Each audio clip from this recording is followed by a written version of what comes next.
Maganda, magandang hapon po. Tayo ngayon ay nasa ikatlong araw ng Misa Nobenaryo sa karangalan ng ating mahal na patron na si San Antonio de Padua. Ang ating barangay sponsor ay Barangay Gibara. Ang mamumuno sa banal na misa ngayong araw ay si Reverendo Padre Pablo Banag. Magsitayo po ang lahat.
Pag-ibig ay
Umpisan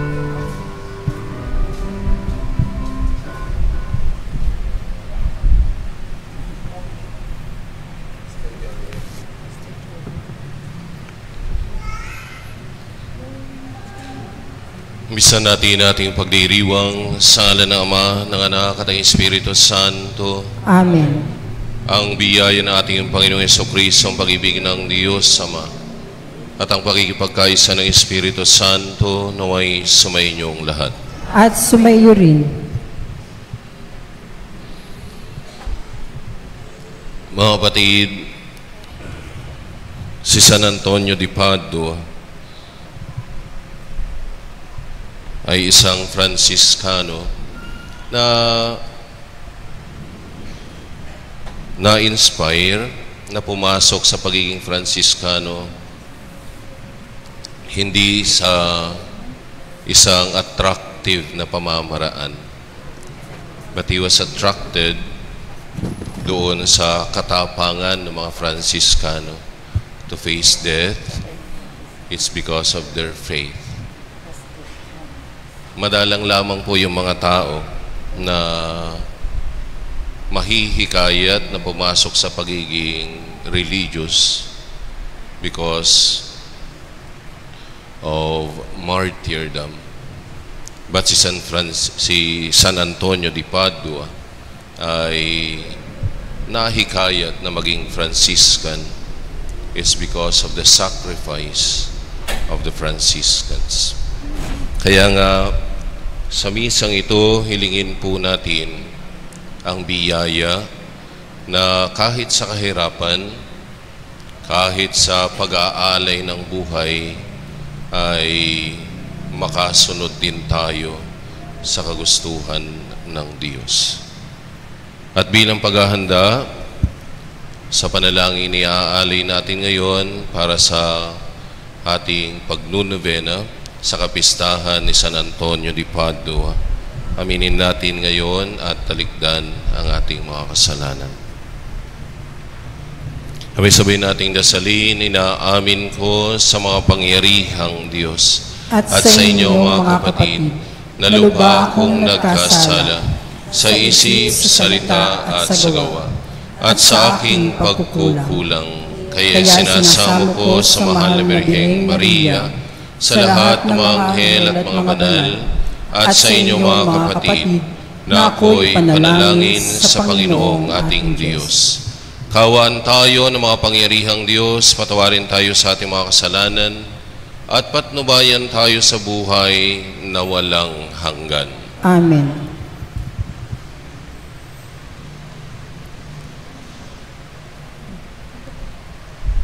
Panginoon, maawa ka. Panginoon, maawa ka sa... Kristo, maawa ka. Kristo, maawa ka sa... Panginoon, maawa ka. Panginoon, maawa ka sa... Papuri sa Diyos sa kaitaasan.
Lord Jesus Christ, all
Manalangin tayo.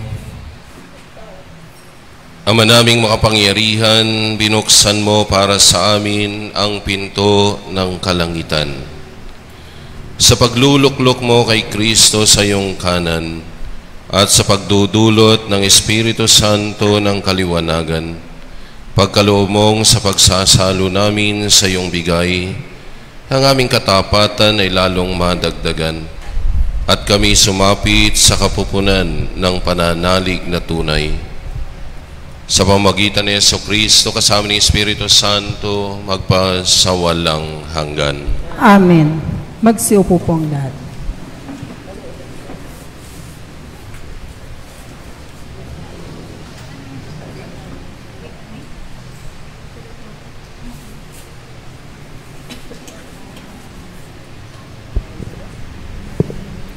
Pagbasa mula sa mga gawa ng mga apostol. Noong mga araw na iyon, dumating sa Cesarea si Haring Agripa at Berenice upang bumati kay Festo. Nang matagal-tagal na rin sila naroon, inilahad ni Festo sa hari ang tungkol kay Pablo. Si Felix ay may iniwan ditong isang bilanggo. Wika niya, "Nang ako'y nasa Jerusalem, isinakdal siya sa akin ng mga punong saserdote at ng matatanda na mga Hudyo, at hininging parusahan siya. Sinagot ko sila na hindi ugali ng mga Romano ang magparusa sa sino mang nasasakdal nang hindi muna nagkakaharap ang magkabilang panig, at nagkakaroon ng pagkakataong makapagtanggol sa sarili ang nasasakdal. Kaya't nang dumating sila rito, hindi na ako nag-aksaya ng panahon. Kinabukasan din, ipinatawag ko sa hukuman ang taong iyon. Nang magkaharap-harap sila, siya na may hindi nila ipinagsakdal sa anumang mabigat na pagkakasala na inaakala kong ipaparatang nila. Ang pinagtatalunan lang nila ay tungkol sa kanilang relihiyon at sa isang taong ang pangalay Jesus. Patay na ang taong ito, ngunit ipinipilit naman ni Pablo na siya ay buhay. Hindi ko malaman kung ano ang gagawin sa bagay na ito, kaya't tinanong ko siya kung ibig niyang sa Jerusalem siya litisin. Ngunit tumutol si Pablo at hiniling na ipaubaya sa emperador ang pagpapasya sa kanyang usapin. Kaya't pinabantayan ko siya upang ipadala sa emperador. Ang salita ng Diyos. Salamat sa Diyos. Panginooy may luklukang matatag sa kalangitan. Panginooy may luklukang matatag sa kalangitan. Panginooy papurihan, purihin mo kaluluwa. Ang pangalan niyang banal, purihin mo sa tuwina.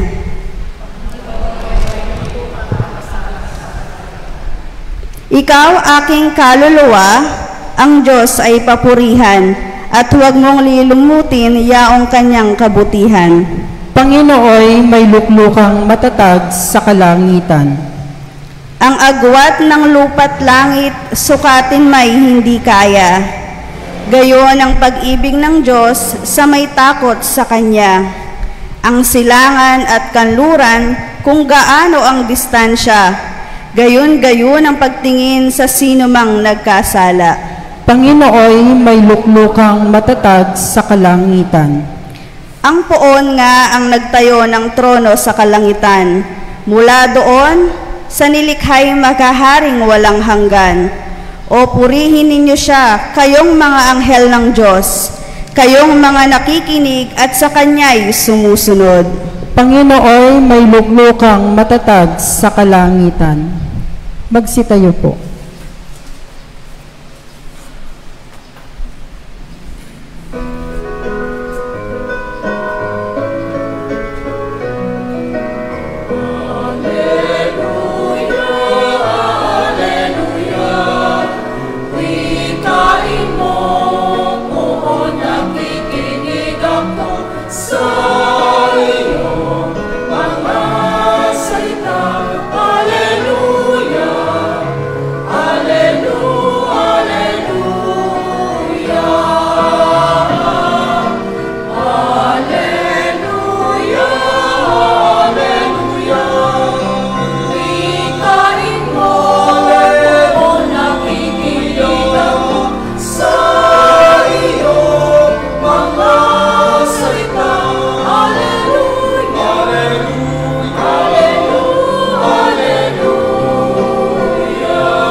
Sumainyo ang Panginoon at sumayo rin. ang mabuting balita ng Panginoon ayon kay San Juan.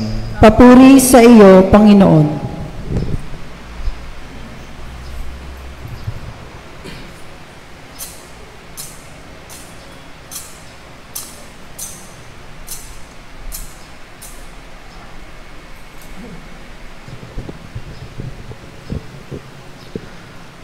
Nang muling magpakita si Jesus sa mga alagad niya at nang makakain sila, tinanong ni Jesus si Simon Pedro, "Simon, anak ni Juan, iniibig mo ba ako nang higit kaysa mga ito?" "Opo, Panginoon, nalalaman ninyong iniibig ko kayo," tugon niya. Sinabi sa kanya ni Jesus, "Pakainin mo ang aking mga batang tupa."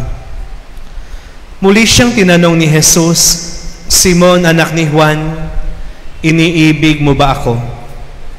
Sumagot si Pedro, "Opo, Panginoon, nalalaman ninyong iniibig ko kayo." Ani Jesus, "Pangalagaan mo ang aking mga tupa." Pangatlong ulit na tinanong siya ni Jesus, "Simon, anak ni Juan, iniibig mo ba ako?" Nalungkot si Pedro sapagkat makaitlo siyang tinanong, "Iniibig mo ba ako?" At sumagot siya, "Panginoon, nalalaman po ninyo ang lahat ng bagay. Nalalaman ninyong iniibig ko kayo." Sinabi sa kanya ni Jesus, "Pakainin mo ang aking mga tupa." Tandaan mo, noong kabataan mo pa, ikaw ang nagbibihis sa iyong sarili at lumalakad ka kung saan mo ibig. Ngunit pagtanda mo, iuunat mo ang iyong mga kamay at iba ang magbibihis sa iyo at dadalhin ka kung saan hindi mo ibig. Sinabi niya ito upang ipakilala kung paano mamamatay si Pedro at sa gayoy mapararangalan niya ang Diyos. Pagkatapos sinabi sa kanya ni Jesus, "Sumunod ka sa akin." Ang mabuting balita ng ating kaligtasan. Pinupuri ka namin, Panginoong Hesukristo.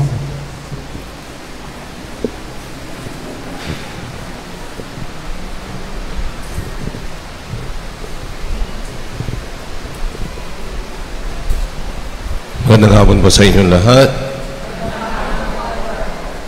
Maraming salamat sa pag-imbita dahil first time ko pong magmisa dito. First time ko magmisa, umulan pa. Oh, that's a blessing. But anyway, napakaganda po nung ating ebanghelyo ngayon dahil 3 beses na tinanong ni Jesus si Pedro, "Mahal mo ba ako?" Sabi po ng mga biblical scholars, this is a reversal of the denial of Peter.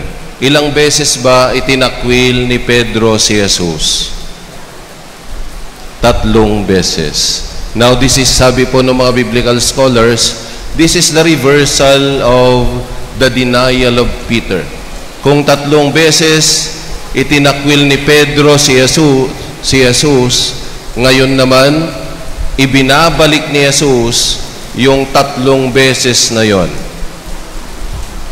Kaya tinatanong niya si Pedro ng 3 beses kung mahal niya si Jesus. However, makikita po natin in the biblical commentaries na hindi lang ito reversal of the denial of Peter. Ito din ang ebanghelyong ito din ay pagtatalaga kay Pedro bilang Santo Papa. Dahil inaatasan niya at the end of the answer of Peter of love, inaatasan niya si Pedro, pakanin mo yung aking mga tupa. Alagaan mo yung aking mga tupa. Which is the primary purpose of being the Pope. Pangangalaga sa buong simbahan. Pero ito po yung maganda. Dahil pinapaalala ni Jesus na lahat ng gagawin ni Pedro, lahat ng pangangalaga, lahat ng pagpapakain sa mga tupa ay nag-uugat dapat sa pagmamahal. Uulitin ko. Lahat ng pagpapakain, lahat ng pangangalaga sa mga tupa ay nag-uugat sa pagmamahal. Pagmamahal sa Diyos. Kaya nga at the end of the gospel, makikita po natin na hindi na desisyon ni Pedro ang kanyang buhay. Ang magdidesisyon sa buhay ni Pedro ay yung kanyang pagmamahal sa Diyos. Sabi niya sa huli, nung bata ka, magbibihis ka kung anong gusto mo. Pero pagtanda mo, sabi niya, iba na ang magbibihis sa iyo. Why? The decision, yung pagmamahal, yung pangangalaga, ay hindi na desisyon lamang ni Pedro. Hindi na para sa kanyang sarili, kung hindi sa pagmamahal na niya kay Jesus.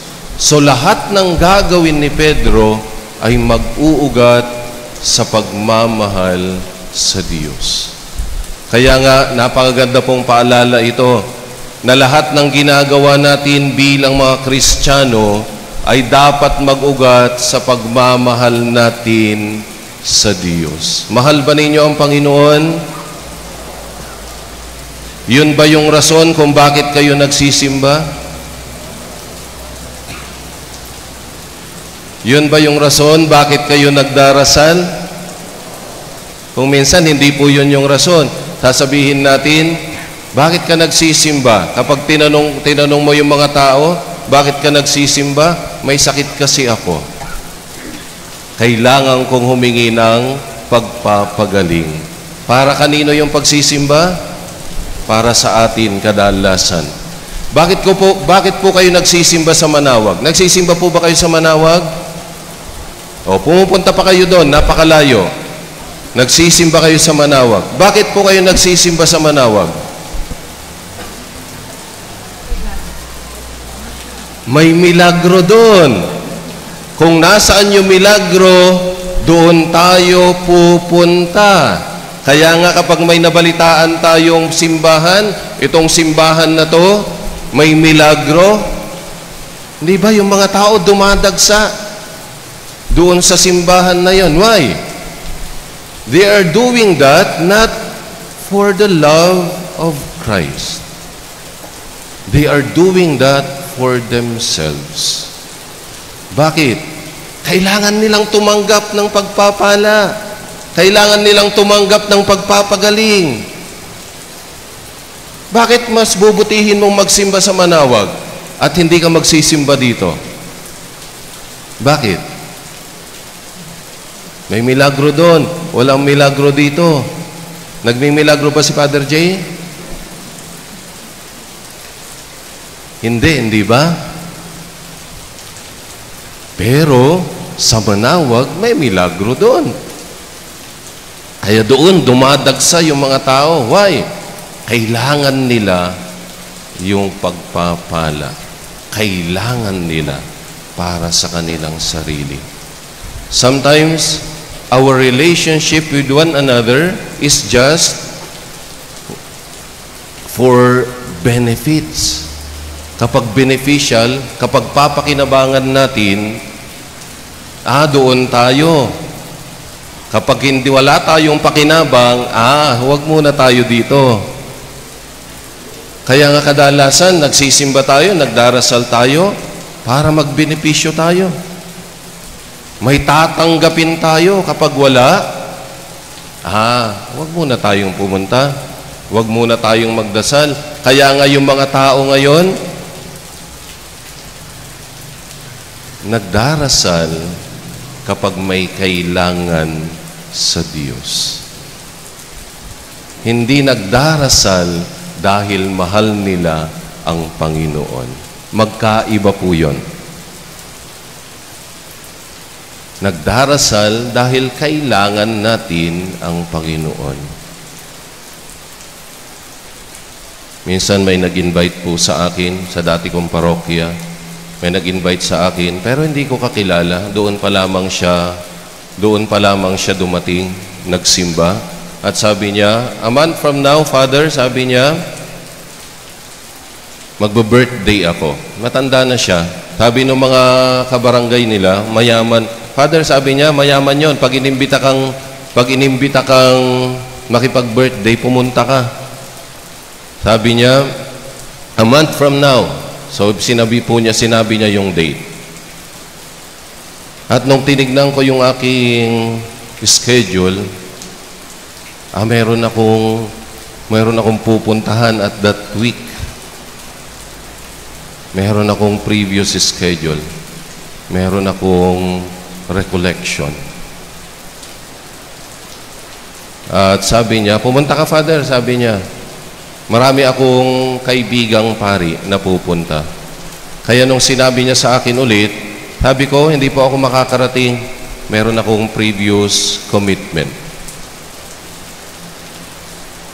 Sabi niya, pumunta ka. Sabi niya, ikaw ang paris priest ko, kailangan mong pumunta. Sabi ko, meron akong previous commitment. Hindi ako makakapunta. Pabayaan na po ninyo. Imbitahin po ninyo yung ibang mga pari. The day before that, tumawag siya ulit. Sabi niya, Father, pumunta ka. Sabi ko, meron po akong schedule. Alam niyo ang sinabi niya? Kailangan mong pumunta, Father, sabi niya. Dahil yung mga regalo sa akin na pera, ibibigay ko sa simbahan. Lahat ng iririgalo sa aking pera, ibibigay ko sa simbahan. Di ba nagpapagawa ka ng altar? Sabi niya. Worth 1 million yan. Alam ko, sabi niya, matatapos mo na yan doon sa mga regalong ibibigay sa akin. Sabi ko, sandali lang. Pwede ko yatang i-cancel itong schedule ko para lang tumanggap. Di ba ganun po tayo? Kadalasan ganun tayo. When we benefit, doon tayo. Hindi exempted yung mga pari dyan. Dahil, kung minsan may nagtatanong sa akin, sabi niya, Father, bakit po kapag mayaman yung namatay, maraming pari ang nagmimisa? Bakit kapag mahirap yung namatay, kung minsan blessing na lang? Alam po ninyo yung rason? Alam po ninyo yung rason? Bakit pag mayaman, maraming pari? Alam ninyo yung rason? Alam ninyo yung rason? Hindi nyo ko na kailangang sabihin. Alam ninyo yung rason. Mayaman yung namatay. Pero sinagot ko po siya, sabi ko, pag mayaman yung namatay, mas kailangan niya ng dasal. Pero yun ba yung tunay na rason? Hindi. Alam ninyo yung rason. Beneficial. Merong tatanggapin.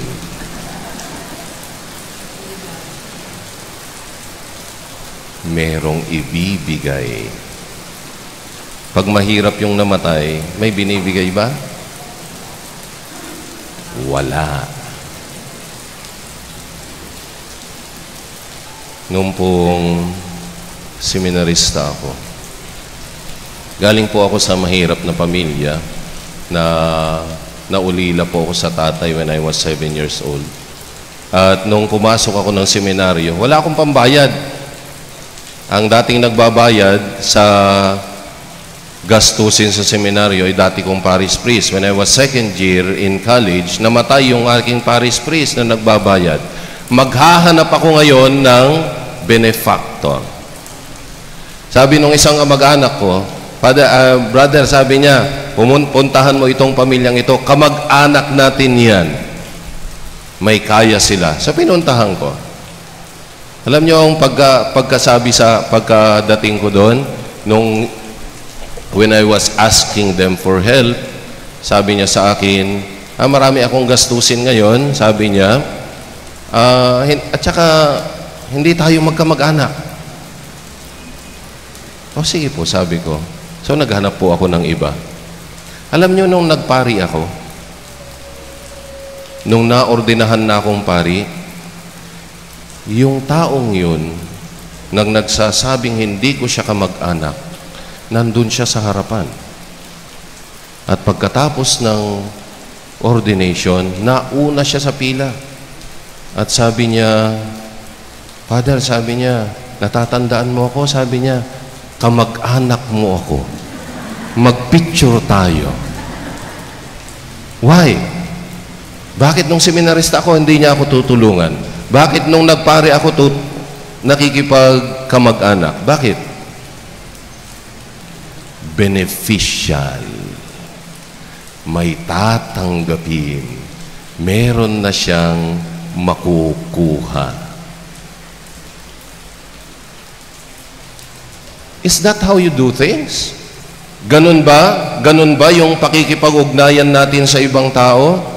Ganun din ba yung pakikipag-ugnayan natin sa Panginoon?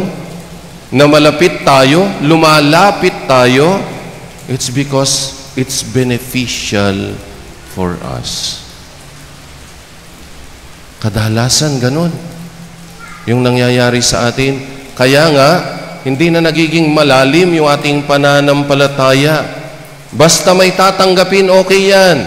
Basta may benefit, okay yan.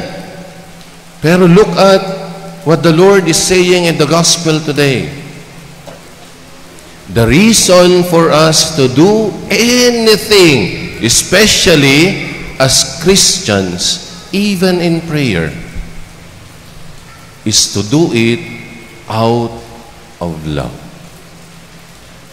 Nagawin yung isang bagay na nag-uugat lagi dapat sa pagmamahal. Hindi po kayo nagtataka sa mga santo that they can offer their lives? Hindi po kayo nagtataka kay Jesus? He can offer His life at the cross. Bakit? Anong rason? Beneficial ba sa kanila? What will Jesus accept if He offers His life on the cross? What? Ano pa ba? Wala na, hindi ba? Galing na siya sa kaluwalhatian. Wala na siyang tatanggaping iba.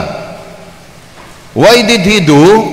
Bakit isinakripisyo pa niya yung kanyang sarili sa krus? Why?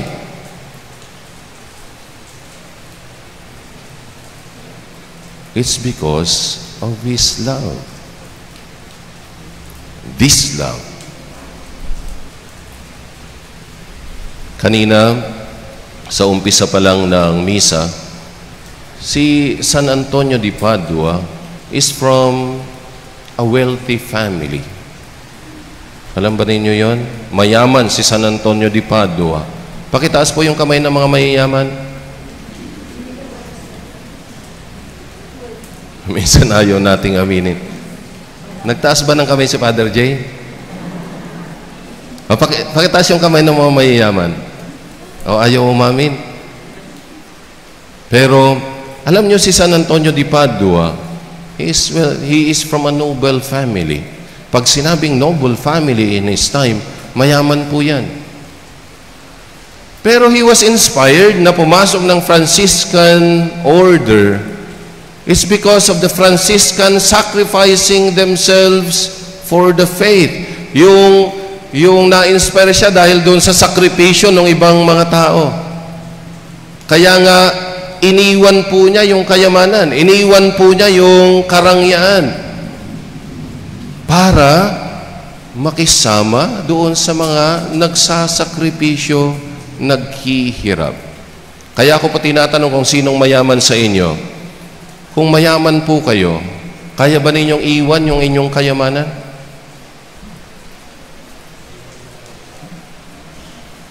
Kaya ba ninyong iwan yung kayamanan ninyo? Kung kaya nyong iwan, pwede nyong iwan kay Father J. Pero, napakahirap gawin yan, hindi ba? Yun lang mabawasan yung kayamanan natin, napakahirap na para sa atin. Lagi nating tinitignan yung ating mga bank book, hindi ba? Magkano na ang laman? Pag nabawasan, masakit pa yung loob natin. Dahil ang gusto natin, lagi pong nadadagdagan yan. Yung sasabihin natin kapag nadagdagan, it's a blessing. Pero sino yung mag-iiwan sa inyo ng kayamanan? Sino yung magpapamigay sa inyo ng kayamanan? Pakitaas po yung kamay kung sino yung may kaya. Parang ako lang ang nagtataas ng kamay. Pero, mahirap yan. Mahirap pong iwan yung kayamanan. Lalong-lalo na kung hawak-hawak na po natin. Lalong-lalo na kung pinakikinabangan na natin yung karangyaan sa buhay. Pero si San Antonio de Padua, hindi niya alintana yung kayamanan na meron sila. Ginusto niyang maghirap. Mas ginusto niyang maghirap. Why? Beneficial sa kanya? Hindi. Who among you will say, ang paghihirap ay mas beneficial kaysa sa pagiging mayaman? O pumili po kayo. Sinong gustong maging mahirap? Wala. Sinong gustong maging mayaman? O tingnan ninyo, nakakangiti lang kayo pero nasa simbahan kayo, ayaw lang ninyong mapahiya. Pero gusto nating maging mayaman. Sa buhay natin, walang sino man sa atin ang gustong maging mahirap. Lahat, ang pangarap po natin ay maging mayaman. Kahit yung mga pari, gusto maging mayaman. Kaya nga kung minsan nag-aagawan pa ng mga parokya. Mayaman ba yung parokya nyo? Mayaman po yung parokya nyo?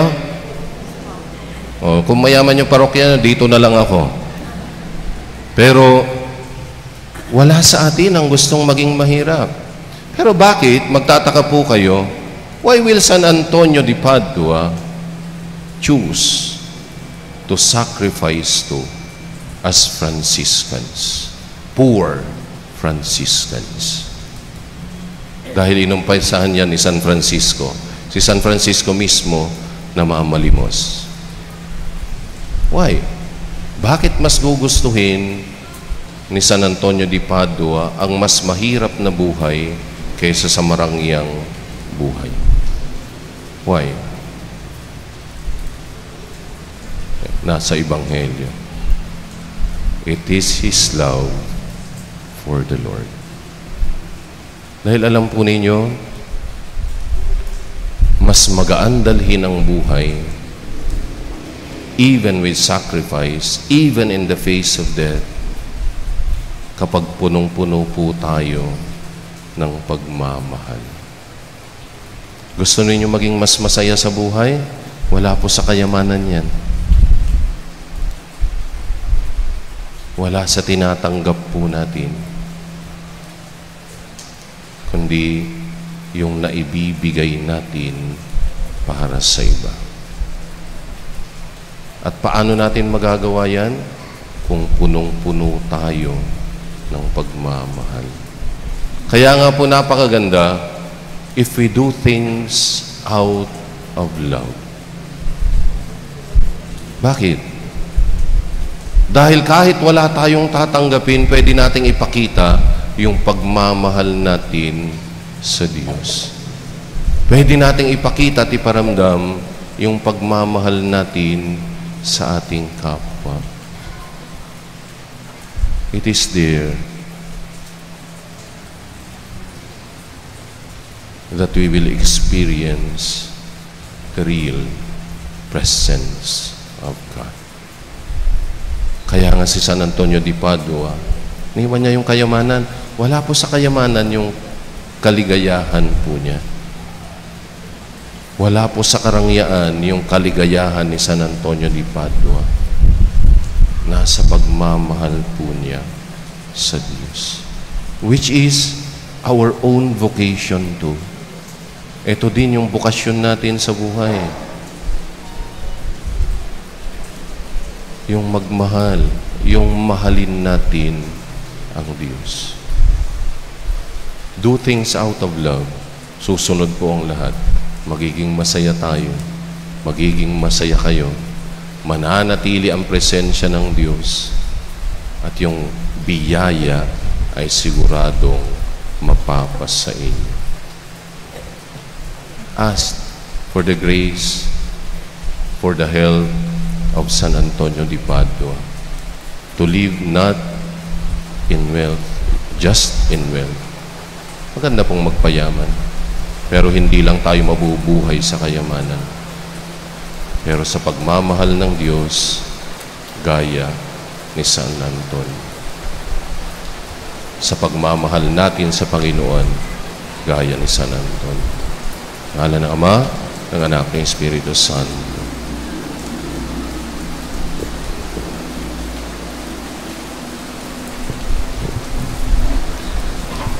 Bunga ng pagkaunawang isinugo tayo sa misyong katulad ng kay San Pedro, hilingin natin sa Diyos Ama na palakasin ang ating pananampalataya. Sa bawat panalangin ng ating tugon, Panginoon, dinggin mo ang aming panalangin. Panginoon, dinggin mo ang aming panalangin.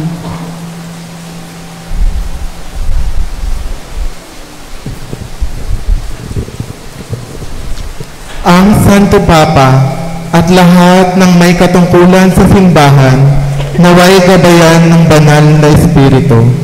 Manalangin tayo sa Panginoon. Panginoon, dinggin mo ang aming panalangin. Ang mga mag-asawa naway magkaroon ng matalas na pakiramdam sa pangangailangan ng bawat isa at naging maligaya sa kanilang pagsasama. Manalangin tayo sa Panginoon. Panginoon, dinggin mo ang aming panalangin. Ang mga makasalanan naway makatagpo ng pag-asa at lakas ng loob sa pagpapatawad ng Panginoon kay San Pedro. Manalangin tayo sa Panginoon. Panginoon, dinggin mo ang aming panalangin. Ang mga may sakit at nababagabag naway makaranas ng presensya ng Panginoon sa gitna ng kanilang mga pagdurusa at paghihirap. Manalangin tayo sa Panginoon. Panginoon, dinggin mo ang aming panalangin. Ang mga yumaong mahal natin sa buhay naway makatanggap ng liwanag, kaligayahan at kapanatagan. Manalangin tayo sa Panginoon. Panginoon, dinggin mo ang aming panalangin. Sama natin sa ating mga panalangin ang misang pasasalamat at intensyon mula kay Jovito Estaris and family, Adela Lampa and family, Jet Asuncion and family, Veronica Vercarsi and family, Bert Hamigan family, Israel Mrs. Reynante Magad, para sa regalo ng buhay ni Jonathan Lastimado, para sa mabilisang paggaling ni Voltaire Puruganan, at panalangin para sa kaluluwa nila Maria Paz at Marcelina de la Cruz. Renato Ligazon, Erasmo, Jose and Romeo Hamig, Marcelino Cañarejo, Lourdes Garcia and Sol Di Macali. Ipanalangin natin sila sa Panginoon. Panginoon, dinggin mo ang aming panalangin. Ama naming nasa langit, isinugo mo ang iyong anak upang iligtas ang mundo sa pamamagitan ng gawain ng iyong simbahan. Palakasin nawa ang aming loob ng halimbawa ni San Pedro upang magsikap kami para paglaganap ng iyong kaharian sa lupa. Hinihiling namin ito sa pamamagitan ni Kristo na aming Panginoon. Amen.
Magsitayo po ang lahat.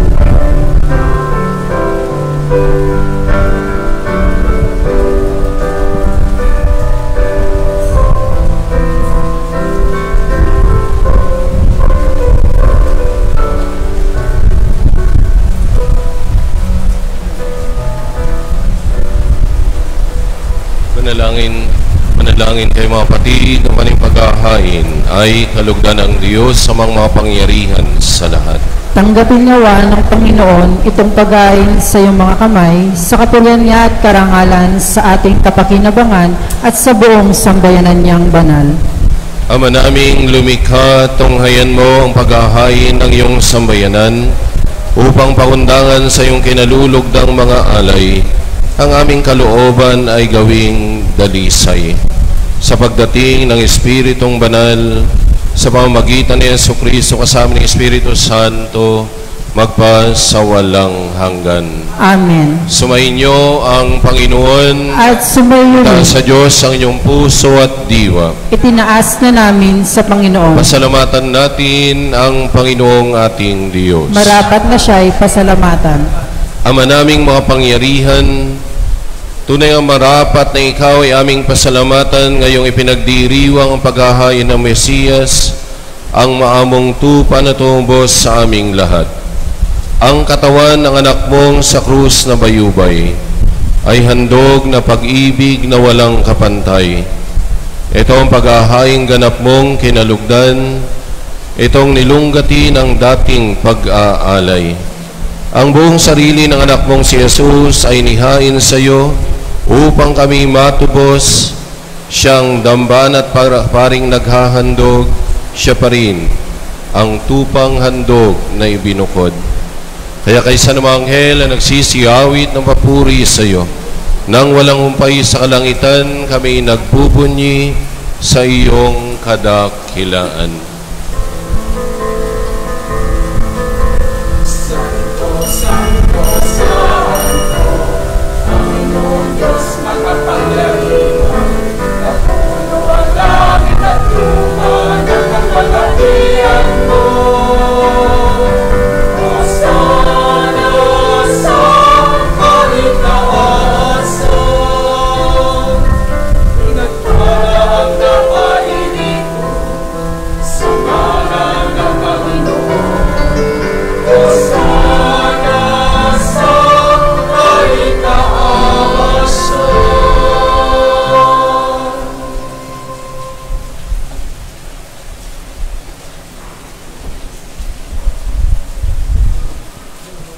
Ama naming banal, ikaw ang bukal ng tanang kabanalan, kaya't sa pamamagitan ng iyong Espiritu kaming banal na mga kaloob na ito, upang para sa amin maging katawan at dugo ng aming Panginoong Jesucristo.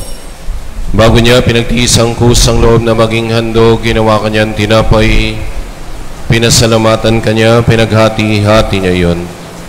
Iniabot sa kanyang mga alagad ang wika, tanggapin ninyong lahat ito at kanin.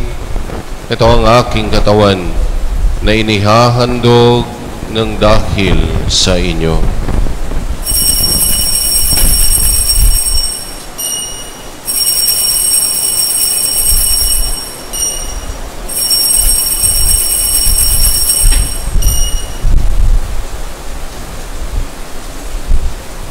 Gayun din naman nung matapos ang hapunan, inawa kanyang kalis, muli kanyang pinasalamatan.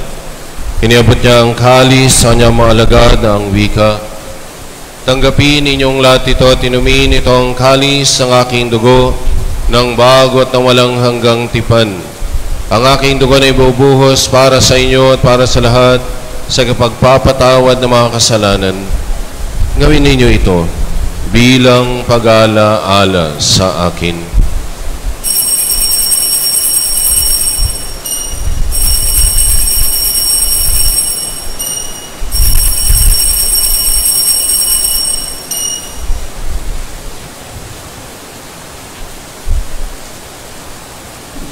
Pagpunyi natin ang misteryo ng pananampalataya.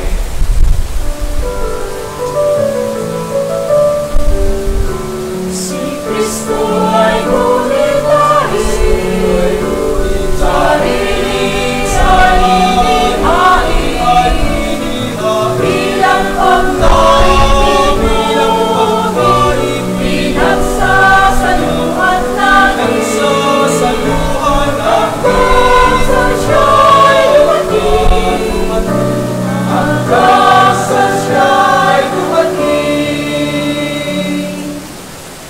Amang ginagawa namin ngayon ang pag-alaala sa pagkamatay at muling pagkabuhay ng iyong anak ay tinalay namin sa iyo ang tinapayang bibigay buhay at ang kalis ng kakaloob ng kaligtasan. Kami nagpapasalamat dahil kami minarapat at tumayo sa harap mo para maglingkod sa iyo.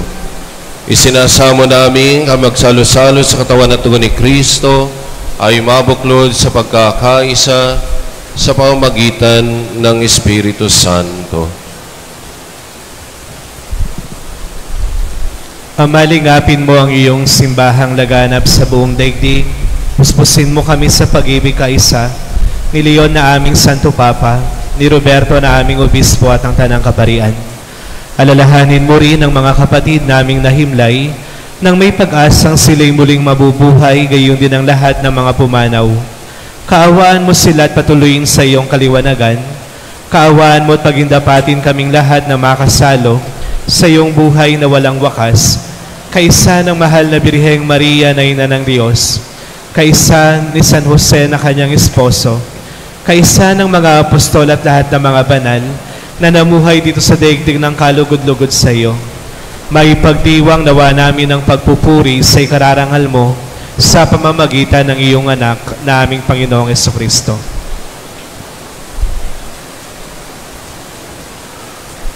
Sa pamamagitan ni Kristo kasama niya at sa Kanya, ang lahat ng parangal at papuri ay sa iyo, Diyos sa mga makapangyarihan, kasama ng Espiritu Santo, magpasawalang hanggan.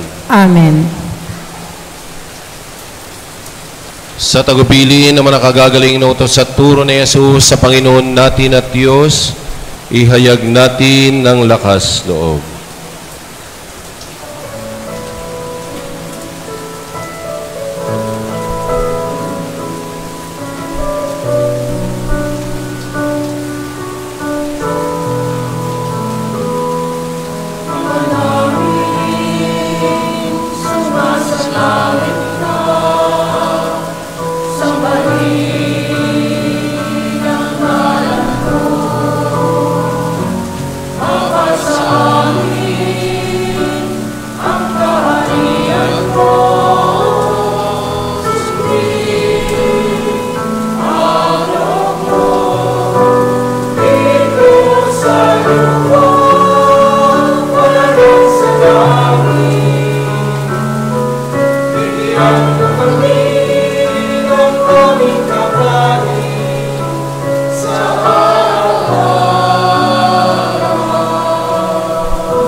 Hiniling namin kami ng Diyos sa lahat ng masama pagkalooban ng kapayapaan araw-araw, iligtas sa kasalanan at layo sa lahat ng kapahamakan, samantalang aming pinananambikan ang dakilang araw ng pagpapahayag ng tagapagligtas naming si Jesucristo. Sapagkat iyo ang kaharian at ang kapangyarihan at ang kapurihan magpakailanman. Amen. Panginoon Jesucristo, sinabi mo sa iyong mga apostol, kapayapaan ang iniiwan ko sa inyo, ang kapayapaan ang ibinibigay ko sa inyo, tunghayan mo ang aming pananampalataya at huwag ang aming mga pagkakasala. Pagkalooban mo kami na kapayapaan at pagkakaisa ayon sa iyong kalooban, kasama ng Espiritu Santo, magpasawalang hanggan. Amen. Ang kapayapaan ng Panginoon ay laging sumainyo. At sumaiyo rin. Magbigayan tayo ngayon at maghangad ng kapayapaan sa isa't isa. Peace be with you.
Mga kapatid, dito si Jesus, ating Panginoon, siya nag-aalis ng mga kasalanan ng sanlibutan. Mapapalad tayong inanyayahan si piging ng kordero. Panginoon, hindi ako karapat-dapat na magpatuloy sa iyo, ngunit sa isang salita mo lamang ay gagaling na ako.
Umayo ka, mamunga na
Katawan ni Chris. Katawan ni Chris. Katawan ni Chris. Katawan. Katawan.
Magsitayo po ang lahat.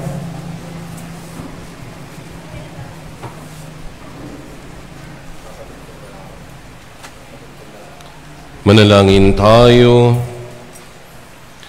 Ama naming mapagmahal, sa pagkadalisay mo sa amin at sa pakikinabang, sa ginanap namin ngayong pagdiriwang, ipagkaloob mong ito ay maging pagsasalo sa patawad at buhay na sa aming kaloob mo.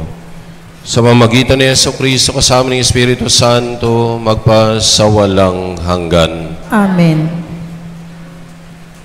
Magsiupo po ang lahat. Magandang gabi po sa inyong lahat.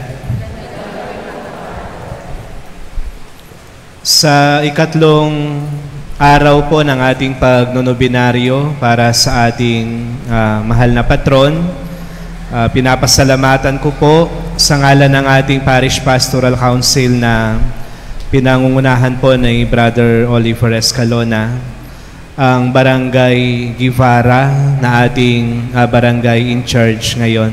Maraming salamat po. Palakpakan po natin sila. Salamat din sa mga nagsilbi sa ating banal na misa, yung ating mga ministers, mga lecom, mga collectors, mga servers, at ang choir natin, ang koro po ni San Antonio de Padua. Palakpakan po natin sila.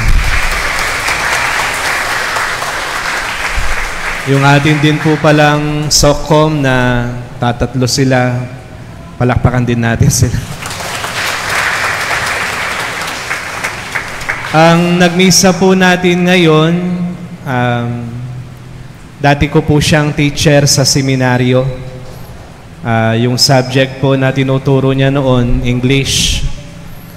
Yung natatandaan ko po sa kanya kapag nagpa-recitation siya at hindi mo nasagot yung tanong niya, aakyat ka doon sa bintana. Habang hindi mo nasasagot, paakyat ka ng paakyat. Ito po yung si Father. Tapos, naka-assign po siya noon sa seminaryo bilang Prefect of Discipline. At noong naka-assign po siya sa Kapas, sa Barangay Aranguren, sakto naman po na lumabas ako sa seminaryo noon. Ako po yung nakasama niya, naging sekretary po niya at sakristan sa kumbento noon. Naka-assign po siya ngayon sa San Manuel, ang parokya po ni San Francisco de Assisi, si Reverend Father Pablo Banag. Palakpakan po natin siya.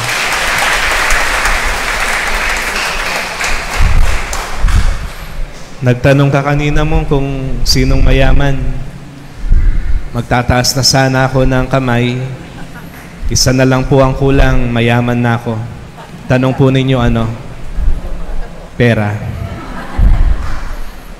Nasa bulsa pa po ninyo. Bukas, ang ating barangay in charge ay ang Barangay La Purisima. Kahit po umuulan, pumarito po kayo. Maraming salamat. Magkita-kita ulit tayo bukas. Palakpakan po natin ang Panginoon. Magsitayo po ang lahat. Maraming salamat po sa pag-imbita at happy fiesta po para sa inyo. Sumainyo ang Panginoon At sumayo rin. pagpalain ako ng mga pangyarihang Diyos, Ama, Anak at Espiritu Santo. Amen. Tapos sa ating misa, makikayong taglayang kapayapaan ni Kristo. Salamat sa Diyos.